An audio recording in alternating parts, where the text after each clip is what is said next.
नमस्कार दोस्तों, आप देख रहे हैं तक्षशिला समाचारों में आपका अपना भगवत यादव। ललितपुर शहर के घंटाघर चौराहे पर आखिरकार एक बुजुर्ग माता पिता को अपनी ही पुत्री के खिलाफ क्यों बैठना पड़ा धरने पर। आखिरकार यहाँ के प्रशासन से बुजुर्ग माता पिता को क्यों नहीं मिला न्याय। मामला ललितपुर की सदर कोतवाली क्षेत्र का है, जहाँ घंटाघर चौक पर एक बुजुर्ग दादा दादी अपनी पोते के खातिर आमरण अनशन पर बैठे हैं। बुजुर्ग दंपत्ति मध्य प्रदेश के निवासी हैं, जो मनोहर चतुर्वेदी के नाम से जाने जाते हैं। ललितपुर में रह रही बेटी के खिलाफ अनशन पर बैठकर अपने पोते को पाना चाहते हैं। बुजुर्ग दंपत्ति ने अपनी ही बेटी पर अपने ही पोते को बंधक बनाने का आरोप लगाया है। उन्होंने कहा है कि वह हमारी संपत्ति हड़पने के उद्देश्य से पोते को पढ़ाने लिखाने के लिए अपने घर ले गई थी। 3 साल होने के बाद भी पोते को बंधक बनाकर अपने पास रखे हुई है, ना मिलने देती है एवं ना ही घर भेजती है। शासन प्रशासन में कई बार शिकायत करने के बाद भी कोई कार्रवाई नहीं हुई। बुजुर्ग मनोहर चतुर्वेदी ने आरोप लगाते हुए बताया कि वह राजनीति फोटो खिंचाकर प्रशासन को भय दिखाकर प्रशासनिक कार्रवाई को प्रवाहित करने का कार्य करती है। बेटी, जो कि भाजपा नेत्री है, मनोहर चतुर्वेदी ने बताया कि उनकी बेटी कोरोना काल में पोते को पढ़ाने के बहाने घर ले आई थी। ललितपुर में रखकर उसको पढ़ाएंगे, लेकिन उसकी नियत और ही कुछ थी। लेकिन कुछ समय बाद जब वह उसके घर अपने पोते को लेने पहुंचे तो पोते के बदले में चांदमारी मोहल्ले में पड़े प्लाट को अपने नाम करवाने की बात कही। उसकी भी हमने रजिस्ट्री भाजपा नेत्री मेरी बेटी रानी दुबे के नाम कर दी। उसके बाद भी रानी दुबे की नियत नहीं बदली और बाद में पोते को वापस करने के बदले में पूरी चल अचल संपत्ति की रजिस्ट्री कराने की शर्त रख दी। लेकिन अभी तक मेरा पोता हमें वापस नहीं मिला है। शिकायती पत्र देने के बाद भी कार्रवाई नहीं हुई। हालांकि बुजुर्ग दंपत्ति ने मुख्यमंत्री योगी आदित्यनाथ को जन सुनवाई पोर्टल पर भी शिकायत की। इसके बाद भी न्याय न मिलने के कारण दोनों घंटाघर चौक पर आमरण अनशन के लिए बैठना पड़ा।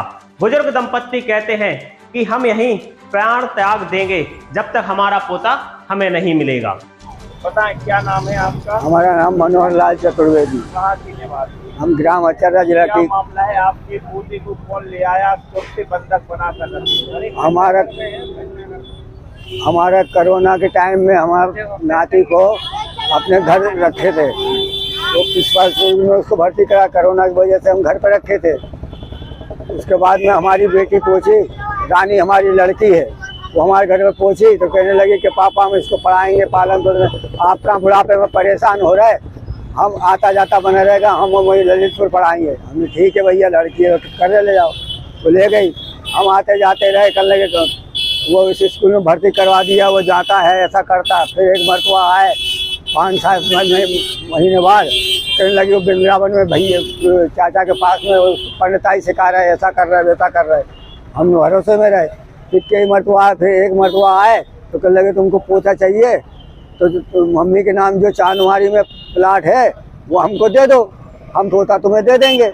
हमने इनको कहीं मना किया तो हमने कि ये दो, क्या करना, पोता मिल जाएगा, प्लाट का क्या करना है। उसके नाम हमने रजिस्ट्री कर दी। रजिस्ट्री करने के बाद हम देखे अब दो पोता, नहीं पोता जब मिलेगा मुँह जग के देख पाओगे जब अचल अचल संपत्ति का, और तुम हमको रजिस्ट्री कर दो, नहीं तो नहीं दे पाएंगे। और हम वो बड़ी 2 मरतबा हम लोगों को चैनल बंद करके मारा कूटा। कब से बंधक बना है? 3 वर्ष से बंधक बनाए, आने ही नहीं देती।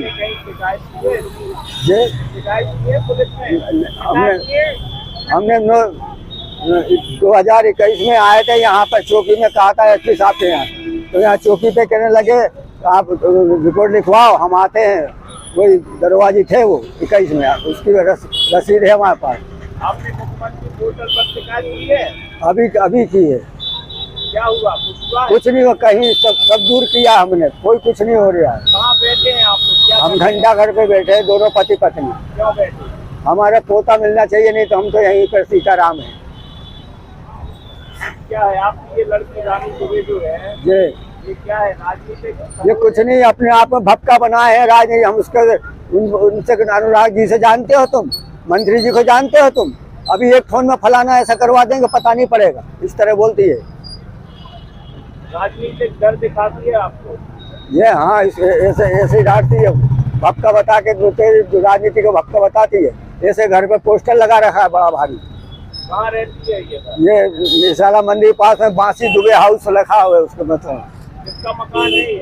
अब ये मकान का एक बनिए का सुनते, बनिए का कौन बनिया ये तो मालूम नहीं, हम यहाँ तो मालूम नहीं पूरा। किराए पे रहती है क्या? नहीं, इसने एक चौथा मकान है। एक मकान इसने पहले चांदमारी में किराए के लिया, उसके बाद में एक सुजान सिंह के बगल में एक गलिया, एक गली है, वहाँ लिया। तो एक मरतबा फिर उसने क्या नाम से मकान वहीं जहाँ रिसाला मंदिर पास में एक और है जो वहाँ उनका लिया, फिर उसको छोड़ के ये चौथा मकान है। किराए से रहती है? ये नहीं, वो तो कहती थी हमने 1 करोड़ में खरीद लिया। इसके पास है इतना पैसा? ये तो वही भगवान जाने। हमने कहा, मन में कहा उससे, कहता वो तो चढ़ जाती, तो इतना पैसा कहाँ से आ गया 1 करोड़ रुपया।